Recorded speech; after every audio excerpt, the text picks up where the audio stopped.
How about a big round of applause for Brian Posehn?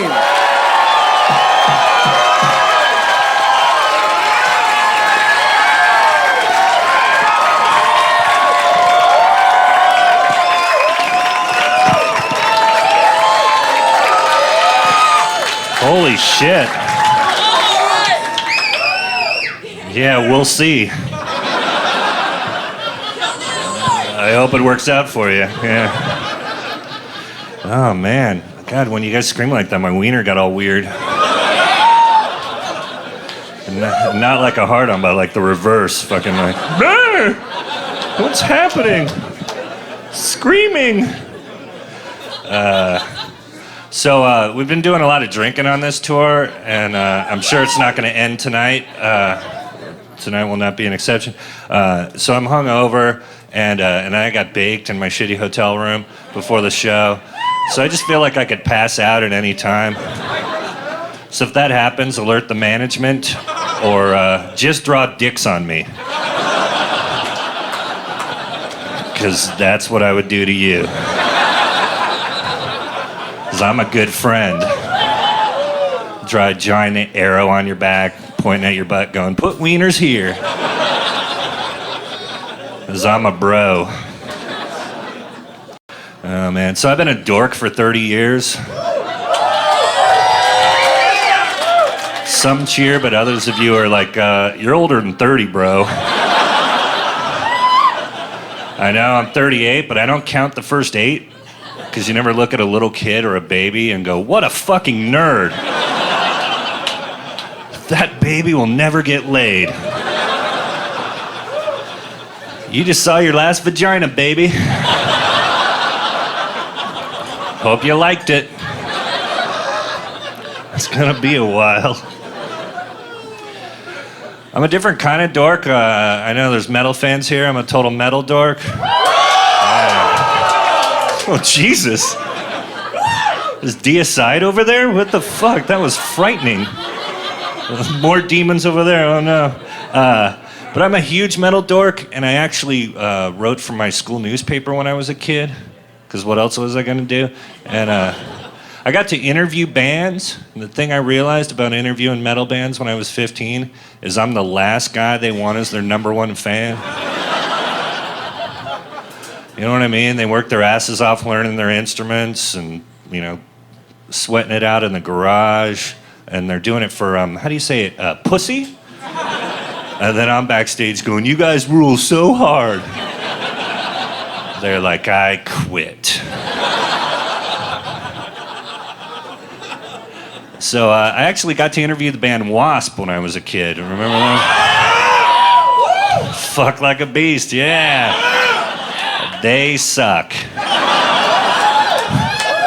They were awful, but I was 15 and I thought they were fucking awesome. And I went to see them in Berkeley, and this is totally true. I meet the guitar player, Chris Holmes, and he was this giant asshole. And I meet him and I go, "Hey, can I have your autograph?" And this is totally true. He looks at me and goes, "Grow some tits."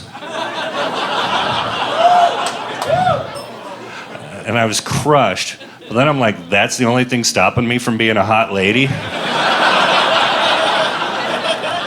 Is a set of tits? I'm sure if I had a sweet fucking rack, he'd be more creeped out. I'd be like, "He's really not attractive in person. Oh my God, he has huge fucking tits. I'm gonna set my eyes on fire and bury them."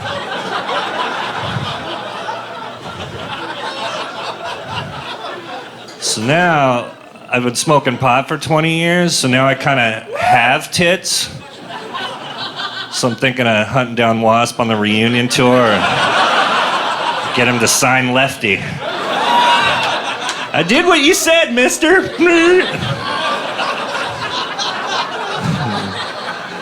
Sign my sweet old pot tit. Don't poke it too hard, resin will come out.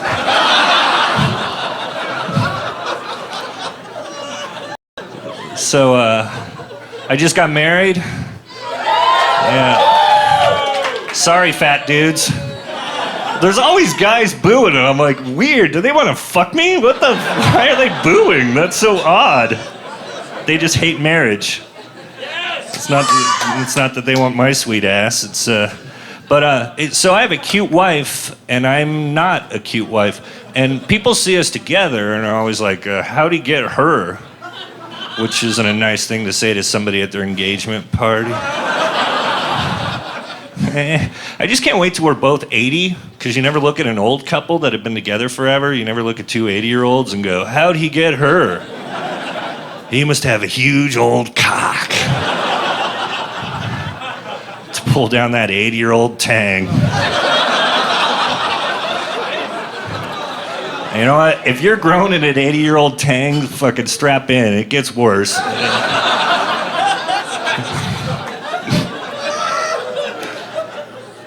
So I had this thing, when I announced I was getting married, I had it happen twice, where two friends of mine, two girls that I'd known for years, female friends, had to let me know that I blew a chance to fuck them. It happened twice, and you know, it always happens, I've heard it from other guys, and it's, you know what I mean? Like, you had no idea the girl liked you like that, and, you know, the window closed, and, you know, it was like 8 years ago, and the girl's always like, there was a party like 8 years ago, and you were wearing a blue shirt, and you were being really funny, and I was on ecstasy. You totally could have had sex with me. You never hear a guy go, Stacy, you blew it. Totally could have had sex on my dong. You know why you never hear that? Because the window never closes. Ladies, if you know a guy, he will fuck you. Just ask him. Hey, you want to have sex? Right now? Yeah, with my cock in your vagina? Okay. Let's fucking do this. Oh, man. So I've had a couple of friends, when I announced I was getting married, I had a couple married friends, bros, thinking they're giving you the cool married bro advice, and you know, they take you aside and tell you how to deal with the girl and how to avoid arguments and that sort of thing. You know what I mean? Like when you're watching TV with your lady and there's a super hot girl on, like you're watching the Black Eyed Peas video and that girl Fergie's on, and you're thinking, oh my God, she is so fucking hot, I wish I had two dicks. That's how hard I would beat off, just fucking sword fight in my pants. I win, no, I win. Come so hard, you shoot powdered milk.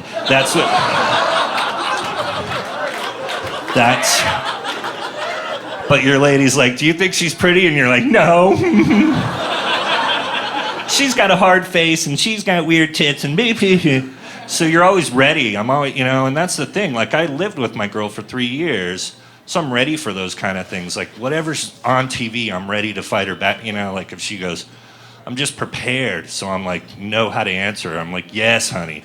Christina Aguilera is a white trash drag queen looking whore. And yes, honey, Paris Hilton has a little rat face. But I don't tell her the part how I'd still fuck her in her little rat butthole.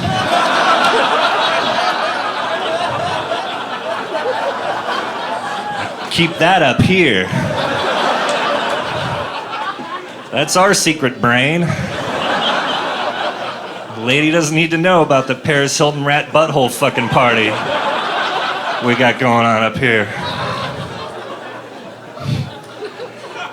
So this next part is not a joke at all. It's totally true. My wife, a couple weeks ago, we were watching TV and there was a woman on with strange features. And she goes, that girl's got a puppet face. And before I could say anything, she goes, I know, you'd still fuck in her little puppet butthole. And I was like, can I marry you again? True love always. So I'm like getting married, I never thought that would happen to me. I'm becoming this other person, you know? Like, we have a house. I never thought I'd own a house. And I have a white picket fence. I never thought I'd have that. And I have 2 dogs. I'm becoming this other person, this old man. And it's just weird, this old suburban. This totally happened. I was in my front yard wearing slippers and shorts and shirtless, watering the grass, yelling for cars to slow down. Like, fucking slow it down! Children live in this neighborhood. I fucking hate kids. I don't care. Who the fuck am I? I'm becoming this other old weird person. It's so strange. And I got 2 dogs. We have 2 puppies, and it's our first puppy. And we had the first one, Ernie. We got him last year, and he's a basset hound. And he's awesome, because you know how your dog's supposed to look like you. Mine does. You know, and he looks mad and stoned all the time. He hates all new metal. He's super cynical. Yeah. So because he's a basset hound, half the time he looks sad, but because he's a puppy, like a switch will go off and he'll just become a spaz. He'll fucking lose it and run around the house. So this is a totally true story, and I gotta say it again, it's a true story because no one believes me. But the lady is using the bathroom one day, and we have, our toilet is low to the ground. I don't know why, it just came with the house and we never fixed it. And so she's in there reading Lucky Magazine and dropping a deuce. Because we're not the only ones who shit and read. She's cranking one out and looking at shoes, and she doesn't know it's puppy time, and Ernie comes sprinting in from the other room and licks her downstairs. I know. Not the back door, but the front gate, the main entrance. And like you, we were horrified. And then I got mad. You know, I'm looking at the dog going, "What's up, bro? I thought we were friends. Look, man, we got a couple of rules in this house. That's number 1. Don't lick the lady's vajay. I don't even get 2. And you can't teach him a lesson by rubbing his face in it."